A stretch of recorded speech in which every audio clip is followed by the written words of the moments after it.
Tara, magluto tayo ng gulay.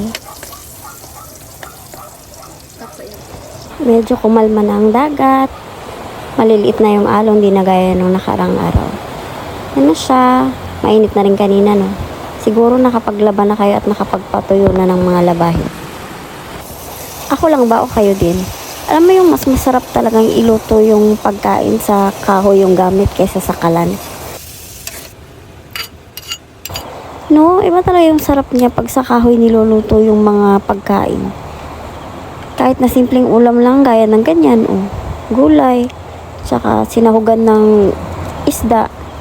Simple lang pero ang sarap, no? Sob na sob. Ang sarap kumain ng ganyan pag nasa probinsya ka.